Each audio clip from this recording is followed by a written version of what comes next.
Look, when we say the Magic's bench is bad, like we mean it's really bad. And it's affecting everything to the point that the focus of today's show isn't even on how the Magic kind of flubbed a close game.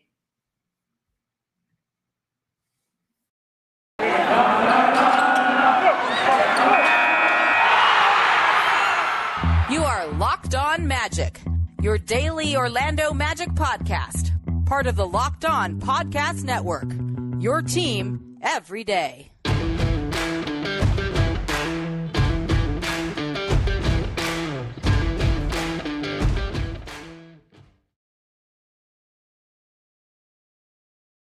And you are indeed on. My computer's lagging today. And you are indeed on Magic. Today is October 28th, 2021. My name is Philip Rossman-Reich. I'm the site expert and editor over at OrlandoMagicDaily.com. Of course, follow me on Twitter at PhilipRR_OMD. On today's episode of Locked On Magic, we'll recap the Magic's 120-111 loss to the Charlotte Hornets, the good things that we saw, the struggles that we expected from a young team that we saw pop up in this game, and everything in between, plus the shocking, but not so shocking, stats of the starters versus the bench. Why the Magic are certainly not at full strength right now and certainly have some issues balancing out their rotation that they are slowly beginning to solve a little bit better, but still a pretty big issue. We'll get to all that coming up here in just a moment. But before we dive into that, we want to thank you for making Locked On Magic your first listen every day or just part of your regular podcast rotation. No matter when you're listening to us, whether it's right when you get up in the morning, hopefully not morning because it's 9:30 when I record these. Whether you listen to us the moment we drop in your inbox, over lunch, on your way to the game, on your way home, whenever, we truly appreciate you making Locked On Magic part of every single day.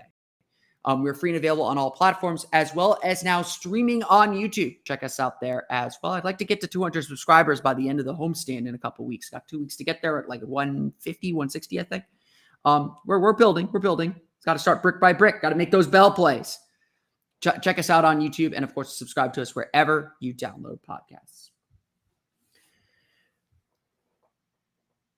The Orlando Magic were game against the Charlotte Hornets. And I think, after the kind of the initial blowback of those first two games and the struggles that the team had, Orlando's found their fight again and found their groove and starting to pick things up. And I told people this, I think I said this on the pod yesterday.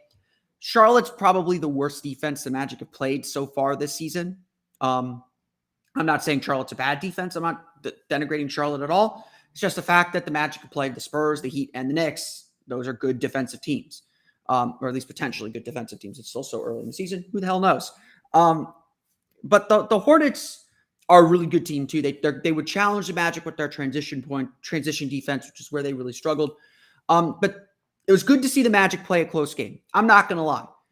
The Magic really haven't played any clutch time games. The Knicks game, they had to come back. They had to make some plays to win that game. They obviously did that. Great sign. Great point of improvement. This game was different. For the first time, Orlando was kind of in a back and forth affair. They gave themselves a real chance to win. But at the end of the day, it came down to the things that you want deciding a game. You don't want it to be poor transition defense. You don't want it to be the second quarter. You want it to be late game execution. You want it to be, did the team make shots at the key moments? Did the team make plays at the key moments? And tip your hat off to Charlotte. Despite the struggles that they had throughout the game, despite the sloppiness that they played with, they made the plays when it mattered. And Orlando certainly didn't help themselves. Orlando had 8 turnovers in the fourth quarter to 9 Charlotte points. Again, the Magic didn't do a terrible job, but in a game like this that was so close, those moments matter. Again, 8 turnovers. Jalen Suggs had 2 of them in the back half of the fourth quarter, not last 2 minutes, but in the back half of the fourth quarter with the lead still in jeopardy. Again, it was sort of like that Miami game where Orlando got it to 6. I'll single out Jalen Suggs again. Suggs took a couple bad shots. The Heat were able to get it back out to 10, and that was that. Same kind of thing happened. The Magic were down, I think, 2 or 3, still in the game, still very much in the game. But the rookie made a couple mistakes, made a couple key mistakes that cost Orlando a chance to win. The Hornets go back to the other end. They get a Gordon Hayward basket. They get an offensive rebound. They had 3 offensive rebounds for 5 second chance points in the fourth quarter as well. Just kind of back-breaking, heart-crushing plays. The kind of plays that, lose you games, to be perfectly frank. I think Wendell Carter said it really well after the game. They've got to win those plays. They got to win those hustle plays. That's something that this Magic team wants to be about. And rebounding has been a huge issue. It was a huge issue in this game. I had the Hornets with like a 29% offensive rebound rate. Not good. Not a good number at all. You definitely want that under a quarter, under 25%. The Hornets made the plays down the stretch. They were sloppy throughout the course of the game, but when it came down to winning time, the Hornets had a lineup out there that they trusted, even without LaMelo Ball. They put Gordon Hayward in isolations. He, despite how well Franz Wagner played overall, he made Franz Wagner look like a rookie. And so the Magic took some learning lumps and took some lumps here in this one. Magic missed some open shots that probably would have helped push some momentum. Franz Wagner, I remember specifically, really good set and pick and roll set that got him an open three at the top of the key. He only had 2 misses. That was one of the 2. And you can live if that's how you lose a game. Honestly, if you lose a game because you miss an open shot, you live with that. That's fine. But what happened with that was then Wagner missed a shot. Charlotte scored, maybe extended their lead back out to 3 or 4, whatever it was. Orlando started pressing. You could really feel the pressure of the moment. Orlando played with a lead against New York. They had to come back. They took a lead. They played with the lead late and made the plays, and Terrence Ross was a big part of that. In this game, Orlando, was back and forth. It was a tight game all the way through. Charlotte had the lead late, and the Magic had to figure out how to make up a deficit, and you could just kind of sense I would say the lack of poise. But Cole Anthony again said it best after the game. The best way to learn how to play in close game situations is to be in close game situations. So at the very least, this was a good learning experience. I mean, if the Magic are going to lose games, lose them close, lose them entertaining. It's okay if you lose because of youth. It's okay if you lose that way, as long as you're learning from the lessons, as long as it's something different every time. You don't want to get blown out. We want to see those blowouts go almost completely away. They're going to happen every once in a while, but you don't want to see the team losing by 25, 30 points like they did those first 2 games. The Magic have been significantly more competitive in their last 3, which is a good sign. You want to see more games exactly like this Charlotte game because, beyond the struggles in the fourth quarter, which are certainly, worth discussing and dissecting, but not reading too much into. It's one game. The Magic played their best offensive game of the season here. I think you got to give a lot of credit to the Magic. There's a focus on stopping transition opportunities, especially with how good Charlotte is in transition and the players they have that really pick up the pace. Orlando did a really good job in transition, limiting fast break opportunities, limiting fast break points, and making things hard for the Hornets making it hard for the Hornets to get into their offense.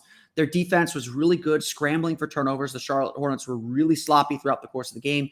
The Magic were able to dig out turnovers, kind of get into their offense quickly. Not with fast break points. I think that's still a point that the Magic have to be better at. But overall, Orlando played a really strong offensive game. They moved the ball. Cole Anthony was in complete control of things. He was able to get into the lane, kind of fish where he wanted to go. He played with incredible poise throughout the course of the game. I was really, really impressed with Cole Anthony. And Orlando had a lot of control in this game. We'll talk about it in a little bit. A lot of that control was lost when the bench units came in, when the Magic starters were out of the game. That's been the case throughout the course of the season.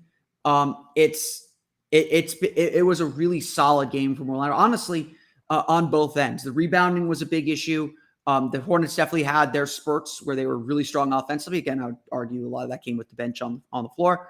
But Orlando, I thought, played a really solid game. If Orlando plays like they did on Wednesday night with more precision and more, more just focus on execution, they're going to win. They're going to win their share of games. That was a winning performance for the most part. Again, the Magic just kind of fumbled the ball away with turnovers and offensive rebounds. Again, offensive rebounds been a huge issue all year, even into the preseason. We know it's an issue. It's something that they've got to figure out how to solve. Adding some bodies might help. It might not. I don't know if they have the great rebounders on their team right now. But overall, Orlando played a really good game. A game that they certainly can't, not be satisfied with. They want to win. They want to win, obviously. But a game that if they play this way, if they play with this approach, they're going to win more. They're going to win their share of games. They're going to put themselves in positions to win. And I think that's ultimately what we want to see happen. We're going to go over the box score and talk a little bit more about that starter bench divide. The numbers are staggering, to say the least, coming up here in just a moment. But first, a quick word from our pals at Rock Auto. With the ever-increasing numbers of makes and models, it's now impossible for your local chain auto parts store to stock all the parts you need. So why endure often pointless or seemingly intimidating questioning and wait while the person behind the counter orders the parts on their computer, choosing the only brand their warehouse happens to carry?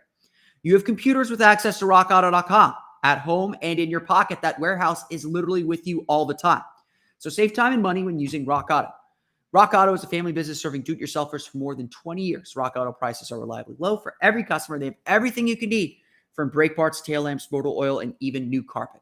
Go explore their easy-to-use website today to find the solution to your auto part needs. Go to rockauto.com right now and see all the parts available for your car or truck. Right, Locked On in there. How did you hear about us box, so they know we sent you.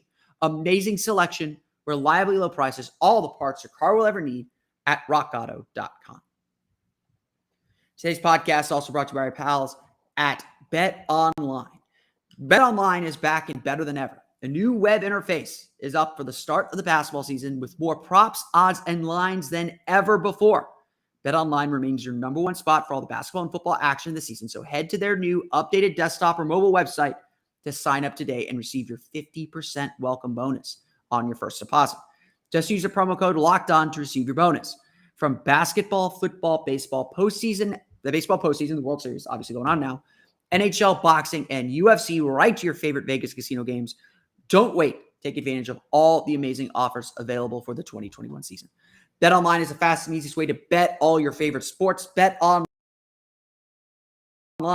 where the start. Before we dive into the box score, again, I want to thank you for making Locked On Magic your first listen every of your regular podcast rotation. We do truly appreciate being part of your day and adding a little magic to your life. Yeah, I went there. I went with the pun. Deal with it.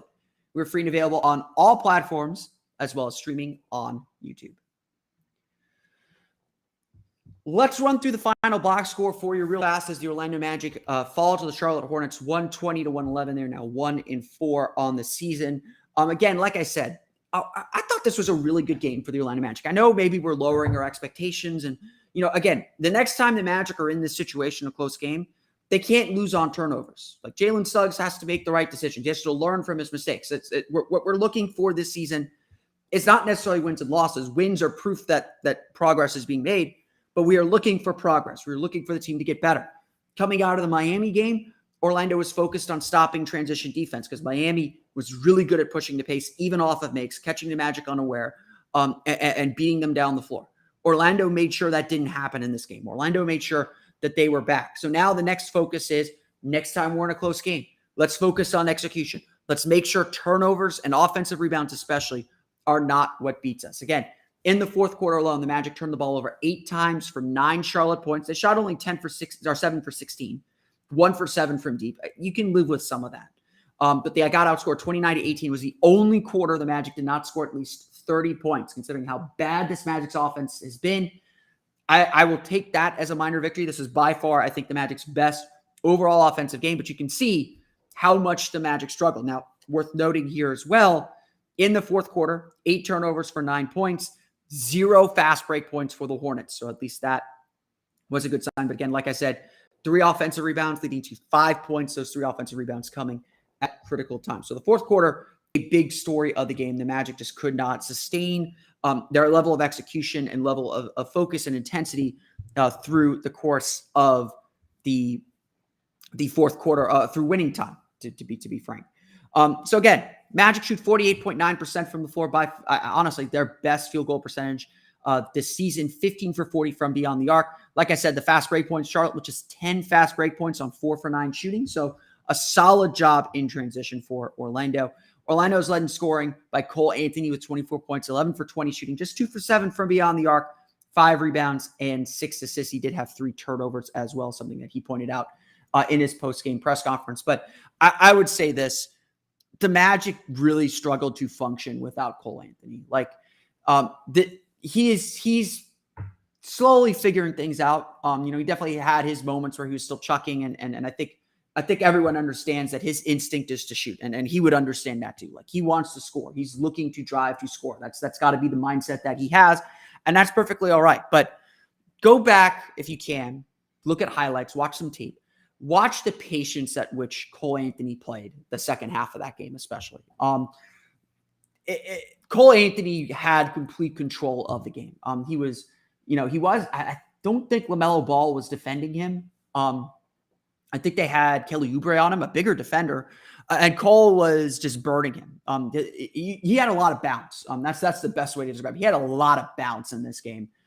He was willing to attack, willing to drive, willing to just go wherever he wanted to go, and was making the right decisions on shooting and passing, what kind of shots to take, where to pull up. Honestly, Cole Anthony's best game was obviously that Knicks game where he was just unconscious. This was a really good game for Cole Anthony. One of his better games in a Magic career and in his young career. And obviously, we're only 5 games in the season, but we've got 2 really good Cole Anthony performances. If this is something that becomes consistent, I still think Markelle Fultz is a starter, but you can afford to bring Fultz a little bit slower off the bench if Anthony's able to command the team and command the offense this way. B, you can maybe play those 2 together a little bit more, although I think Cole Anthony struggles a little bit more off the ball. And C, I think one of the mistakes the Magic made in this game, and it's not necessarily a mistake that I'm angry about, the Magic put the ball in Jalen Suggs' hand late in the game. They made it a point to make this a learning experience for Jalen Suggs, and yeah, Suggs failed that test. If the Magic were trying to win this game, or the Magic were more serious about winning this game, there would not have been a possession that Cole Anthony did not have the ball in his hands. Again, I'm not angry about it. Jalen Suggs needs the late game reps. Cole Anthony, after Suggs had those couple of turnovers, Cole was the one with the ball in his hands trying to get the team back. They were down 6, I think, with 2 minutes to go. And Anthony made nice plays to keep the Magic in it. They just couldn't get the stops on the other end. Gordon Hayward really doing a good job finishing the team off. So again, I'm 5 minutes into this, glowing about Cole Anthony. I want to write a little bit more about it, discuss a little bit more about it. Cole Anthony was ridiculously good in this game. And if he has more performances like this, we're going to have to change a little bit how we feel about him. I think defensively he's competing. He's not a great defender, obviously, but Cole is doing all the right things for the Orlando Magic right now. Really, really impressive performance for him. Wendell Carter, 20 points, 8 for 15 shooting, 10 rebounds for him. He would also note that he gave up some rebounds in the fourth quarter. Honestly, Wendell had a nice game, had one of those quiet games where, he scored a lot of points, but it didn't feel like he scored a lot of points. And I kept I looked at the score. I was like, Wendell Carter's leading the team in scoring. Really? The ball was finding him. He was putting himself in good positions, but good on Wendell too. Honestly, he was really critical of himself after the game. We'll talk more about the bench group. He was the center playing with that bench group for the most part. He felt that his energy waned at times, that he didn't kind of display the energy that he needed. He faulted himself for some of the offensive rebounds that Mason Plumlee got in the fourth quarter. He knows he's got to do better. He knows he's got to do better about keeping his energy consistent. And it was a nice, kind of bit of self-reflection. And, I'm glad that he's willing to mention it and talk about it publicly, that this is something that he's working on and struggling with a little bit as a big man in this game. It's a big man, still trying to learn things. And he understands with this team, especially, he's a team leader, 4th-year player, but he's a team leader. And so he's got to set a good example. If anything, I'm really impressed that he recognized all that stuff. We obviously got to see it play out on the court, but Wendell Carter continues to play really consistently and really, really well as well. Mo Bamba, 14 points, 5 for 9 shooting, 10 rebounds, another double-double for him. He had a block shot as well. Bamba played well. I can't be too upset about the way Mo Bamba played. Again, defense, I think with the issue we're at with Bamba now is he makes the first read really, really well. He makes the first play really, really well. Deciding to go over and block shot. He's doing that confidently. Stepping up to defend his man, or stepping up to defend a screen and roll. He's doing that confidently. He's taken a big step up in that sense. The next part for Mo Bamba is going from recognizing the first play and making the second play. That's the part. That's the part that's missing for Mo right now. There's a couple of rebounds where Bamba did a really good job contesting the shot, but contested himself out of position and gave up an offensive rebound, or gave up the next play. And so, I think this is all a regular progression. This isn't anything to be worried about. This is something that just Mo has to get better at as he continues to get experience and get playing time. I mean, this is his real first extended, meaningful starting level playing time. He's doing really, really well. I'm not at all sitting here saying Mo Bamba is terrible. He's doing good things. But like all young players, just learning how to do the next thing, that's going to be necessary for him to be the kind of player that I think everyone thinks he can be right now. Franz Wagner was honestly the star of the game. 15 points, 5 for 7 shooting, 3 for 4 from deep. Wagner's really good. And honestly, watching him live, you appreciate it a lot more than you might on TV. Makes really hard cuts, really smart plays. So much of it just doesn't show up in the box score. He got rooked a few times. Gordon Hayward rooked him a few times. So he's still learning. He's not at all perfect, but the guy shoots confidently. He's playing with a lot of confidence right now. He understands his role and what he needs to do to help this Magic offense function. Honestly, you go look at the numbers, and we'll go look at some of these numbers here in a second. Most of the Magic's lineups without Franz Wagner do not play well. Most of the lineups with Franz Wagner in them do play well. And I think that speaks a lot to the kind of player that he is, and the kind of impact that he can have. Magic fans have been over the moon about this kid, probably because of some lowered expectations. I'm guilty of that as well. A lot of Magic fans are over the moon about this kid. A lot of people love this kid. It's hard not to. He has played exceedingly well. We'll dive into the bench, but Terrence Ross, the leader off the bench, with 18 of the Magic's 30 points off the bench. 7 for 15 shooting, 4 for 8 from beyond the arc. Solid Terrence Ross game. Got his shots going. Again, looked for his shots, got his shots going, made his shots, got some open threes. Did a really good job taking what the defense gave him. He still got to improve a little bit shooting off the dribble, but he's gotten a lot better on that front too. And adding that's going to make him that much more of a valuable weapon as a cutter and slasher. Again, the Orlando Magic shoot 48.9% from the floor, 37.5%, 15 for 40 from beyond the arc. Just 13 free throw attempts. I've been making this point online a lot. Orlando entered the game second in the league in free throw rate. That certainly buoyed by a really strong free throw game against the Knicks, where they had 30 plus free throws. Only 13 in this game. They had a bad free throw game on Monday as well. Getting to the free throw line has got to be part of this Magic offense. They got to do a better job getting the line. They had, I think, 6 free throws in the first quarter. So more than half the free throws came in the first quarter. Again, Orlando's offense was fine. They scored more than 30 points in 3 of the 4 quarters, the fourth quarter obviously being the exception. Charlotte got to the line in the fourth quarter. They were 20 for 24. Orlando fouled a little bit too much in this game. Helped Charlotte kind of stay in it and stay with things. And there were some late fouls as well. A lot of players were guilty on that one. So Orlando, I think, has got to continue to do a better job getting the line. We'll see where that stat settles in. Charlotte shot 51.8% from the floor, 14 for 30 from beyond the arc. Again, 20 for 24 from the foul line. They do have 10 offensive rebounds, but that's 10 of 35 for offensive rebound rate. That comes out to about 30%. So Orlando did give up their share of offensive rebounds. Miles Bridges leads the Hornets with 31 points, 5 for 10 shooting from deep. Gordon Hayward, always a thorn in the Magic side, 24 points, 5 assists for him, 4 turnovers as well. Orlando did force 17 turnovers for 24 points off turnovers. The real killer in this game was not LaMelo Ball. He was 3 for 14, 7 points. He did hit one big three-pointer in the fourth quarter. The killer was the bench. Cody Martin, 12 points off the bench. Jalen McDaniels, 16 points, 4 for 5 shooting. Game plan was very clearly let Jalen McDaniels shoot. He shot it. He made it. That hurt the Magic. The bench was a huge, huge differentiator in this game. Charlotte with 40 points off their bench compared to the Magic's 30, 18 of those coming from Terrence Ross. I want to talk a little bit more about bench starter discrepancy, how the Magic are trying to find some balance to make their bench a little bit better, have chances to win, just like they did in this one. We'll talk a little bit about that coming up here in just a moment. But first, do you smell that? For me, it's about 10 o'clock. I'm ready to eat some breakfast. Whether pancakes, cinnamon rolls, all the good smelling pastry stuff that you get in breakfast.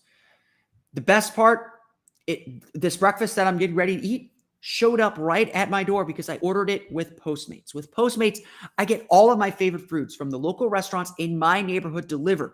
No leaving the house, and even better, no getting in the car to find a parking spot. We all know how terrible parking is here in Orlando. And Postmates isn't all just burritos and sushi. I can order things like toothpaste, phone chargers on demand too. That's because places like Walgreens and 7-Eleven are also on Postmates. My favorite part, when the app lets me know that my food or items have been delivered, everything is right outside my door. It never gets old. Just download Postmates on iOS or Android, find your favorite foods or that one thing you forgot to get from the store, and get it delivered on demand. And for a limited time, Postmates is giving our listeners a little something. New customers will get 50% off your first 5 orders of $50 or more when you use the code LOCKEDONNBA. That's code LOCKEDONNBA. That's 2 N's in that. LOCKEDONNBA to get 50%, not 15, 50% off your first 5 orders of $50 or more. Max savings of $100 per order. Just download the Postmates app or sign up online. It's super easy. Offer is subject to change in taxes and fees apply. Offer valid for 30 days after you add the promo code to your account. Today's podcast also brought to you by our pals at SweatBlock. For a few weeks, we've been talking about SweatBlock, these wipes that stop sweat for 7 days, and it seems people have been listening. We have friends of Locked On who've tried SweatBlock and love it. MLS season is coming to a close. We heard from a soccer player who heard us talking about SweatBlock and thought it was too good to be true.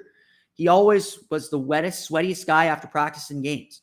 So he thought he'd give SweatBlock a shot. He tried it on his pits. The next practice, his pits were dry while everything else was wet. He says he didn't have to reapply for 9 days. Now he is a true believer. Yes, the cold front is coming in. Sweat may not be as big of an issue here in Central Florida anymore, but it'll get hot again. Don't worry, it'll be there. So get yourself ready with SweatBlock. Stop excessive sweat for up to 7 days per use. It's doctor created, doctor recommended, and comes with a dry shirt guarantee. If SweatBlock doesn't keep you dry, you get your money back. It's not just for armpits, chest, back, feet, hands. Use it anywhere that sweats. If you or someone you care about is dealing with excessive sweat, you have to check out SweatBlock. Get it today for 20% off at sweatblock.com with promo code LOCKEDON or at Amazon and CVS. All right. Let's talk about the bench. Let's talk about the starters and the bench because the numbers are extremely, extremely interesting. Extremely interesting. I do see your comments for those watching on YouTube Live. We'll get to those at the end of the show, so apologies there. The starter bench split is one of the more fascinating stats of the early season. Now it's early. You don't want to read too much into things. But take a look at this. The Orlando Magic starting lineup. So that's Cole Anthony, Jalen Suggs, Franz Wagner, Mo Bamba, and Wendell Carter. The Magic starting lineup has a net rating of plus 26.9 points per 100 possessions in 55 minutes. Plus 26.9. A 114.8 offensive rating and an 87.9 defensive rating. That group is playing like an elite unit. It's going to be real hard to break that unit up when guys come back from injury. And then I think you'll be hard-pressed to do so for a little while. Sub in Terrence Ross for Jalen Suggs, as the Magic often do as their first substitution. And the Magic have a plus 0.2 net rating in 9 minutes. It's actually their second most used lineup.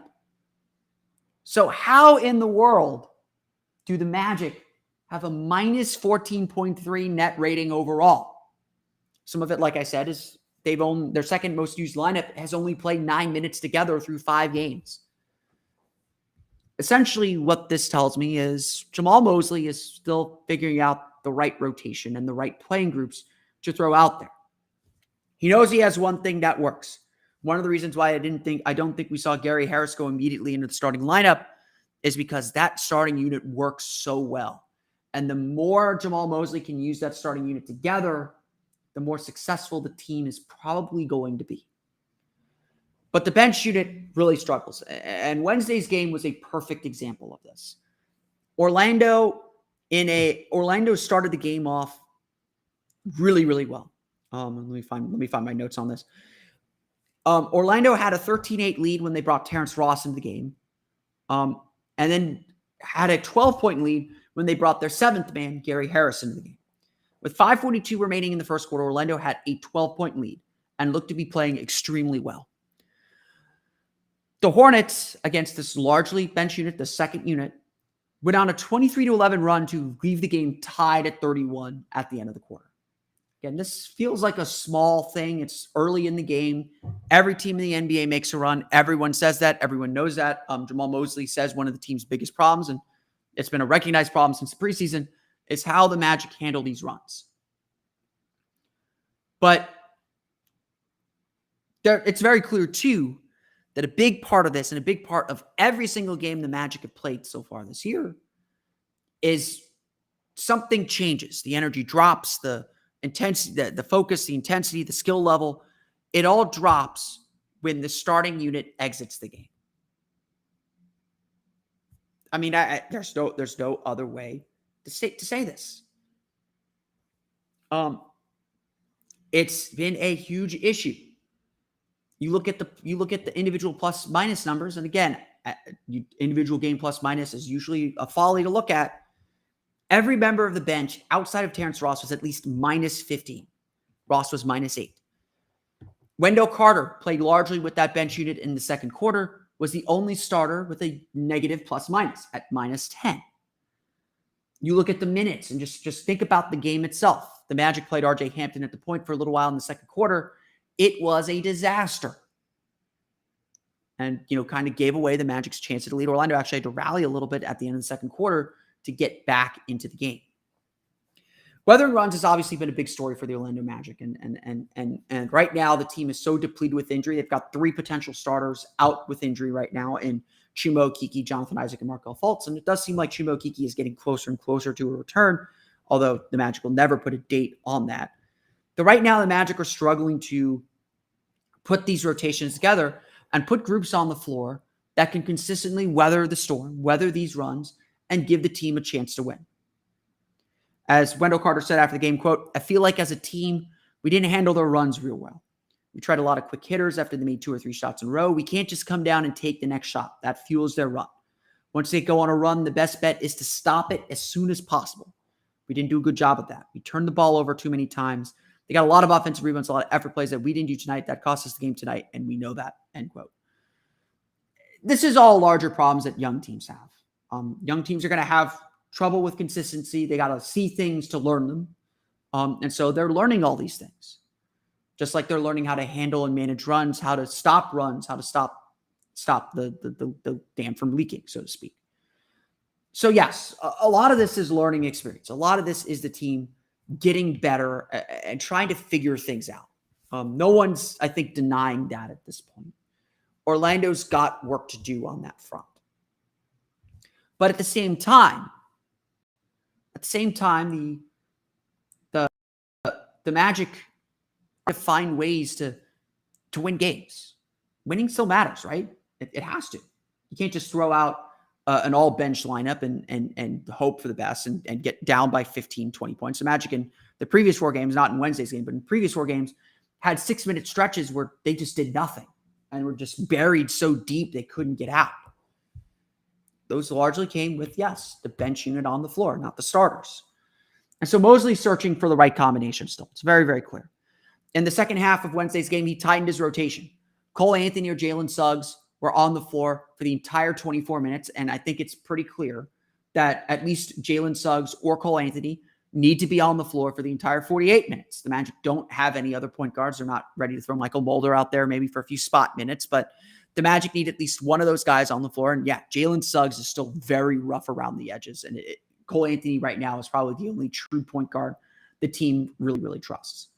The Magic probably also need to make sure that one of Wendell Carter or Mo Bamba is on the floor at all times, although I don't think that is as dispositive as the point guard issue. Right now, the Magic probably are really only getting super positive offensive contributions from Cole Anthony, probably a little bit from Mo Bamba, and certainly from Franz Wagner more than anyone else. The Magic need more from Gary Harris. They need more from Jalen Suggs if they're going to be successful. And they need RJ Hampton not to be so chaotic if he's going to play. He can't be as all over the place as he has been so far. The rotations were tightened in the second half. I think the Magic only played 8 players in the second half of the game. There was only 9 players total. And Moritz Wagner didn't play very much in the second half. So there's certainly an adjustment and an understanding like these lineups are working, these playing groups are working, and these ones are not, or I need to limit these or keep it on a short leash. Mosley will begin to play these players a little bit more, but obviously we're in the middle of the marathon. We're in the middle of a difficult stretch in the schedule to begin with. He's not going to lean so heavily on all these players. Orlando's going to fix some of this just by getting quality players back healthy. The Magic being down 3 key players at this point really hurts and really keeps the team from having the rotation that they want. But what is clear at this early point in the season is to have a starting group that plays well together and a bench group that is struggling tremendously. And finding a balance to make sure that that starting group still gets all the benefit, or the team still gets all the benefit of that starting group, while also being able to sustain for 48 minutes. That's going to be a challenge that Coach Mosley is going to have to face. It's going to be a very, very difficult challenge indeed. I want to thank you all again for listening to today's episode of Locked On Magic. Of course, follow us on Twitter at Locked On Magic. Subscribe to the podcast on Apple Podcasts, Stitcher, TuneIn, Himalaya, Google Play, Spotify, Odyssey, and all the fun places you download podcasts to your podcast-enabled listening device. One of the best parts of doing my shows in the morning now and doing it live on YouTube, I get to interact directly with you. I want to do more of this, so if you happen to catch us, I'm usually recording around 9:30, 10 o'clock in the mornings. If you want to watch our show live, you can get on the show, just like Louis Medina did here. He asked, it seems like we are falling apart late in games. How much of this is coaching related? In Wednesday's game, it was, I would say this. We talked about it after the Spurs game. I think Mosley is still getting the finer points of coaching rotation down and knowing when to pull guys and when to put guys back in. In the fourth quarter, I was saying to myself, the Magic were kind of chugging along. Cole Anthony was in to start the fourth quarter. And we were getting at the 9-8 minute mark. And I was like, Mosley's going to have to take Cole Anthony out here for a little while, for at least like 2-3 minutes to give him a little bit of a breather. And then probably have to bring him back in pretty quickly. Because again, Cole Anthony was really good on Wednesday night. And he took Cole out.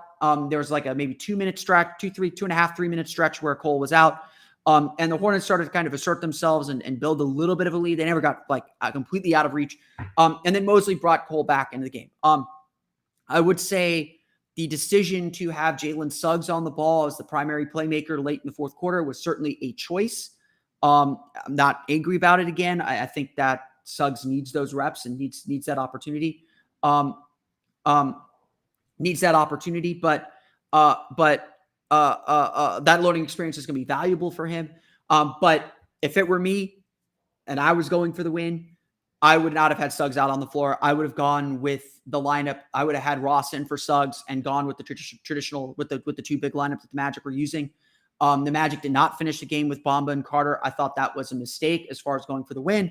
But as far as developing the team, playing Suggs makes sense to me. I am not upset about that. But again, there are definitely little things. I think I think it's less about the coaching and more just about the general youth of the team and inexperience of the team. Magic have played only 2 close games so far. Everything else, there's been some struggle or some difficulty at some point in the game that has turned it into a blowout. So I think the Magic are right where you would expect them to be as a young team, especially. A late question from Mikey Clark, our friend over there in the UK. He says, what are you seeing from Suggs offensively? Is he trying to do too much? I talked a little bit about this earlier in the week. I think my analysis of Suggs still stands. I think Suggs is being sped up a lot. I think teams are putting a lot of defensive focus on him, because how highly touted he is. I think that he's getting to his spots. I really like where Suggs is getting to and how he's able to get there. Right now, I think it's just the experience of knowing when to pass, how to pass, not trying to force things too much, just kind of making smart plays. And I think a lot of this is seeing it. Again, I didn't necessarily think it was the right decision to play Suggs at the end of the game, especially if they're trying to win. But at the same time, I think that he needs to be in those experiences. Devon Madison kind of adding to that.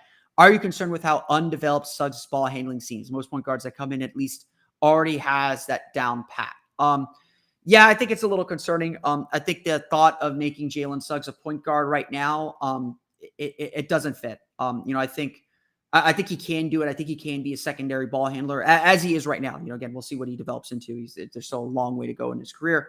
But I think the focus of making him a point guard, there's just not a lot of command of the offense yet. And I think some of it is his shots not falling. And I think a big part of this season for Jalen Suggs is learning when to attack, when to play make, when to score, when to look for his own, when to look for others.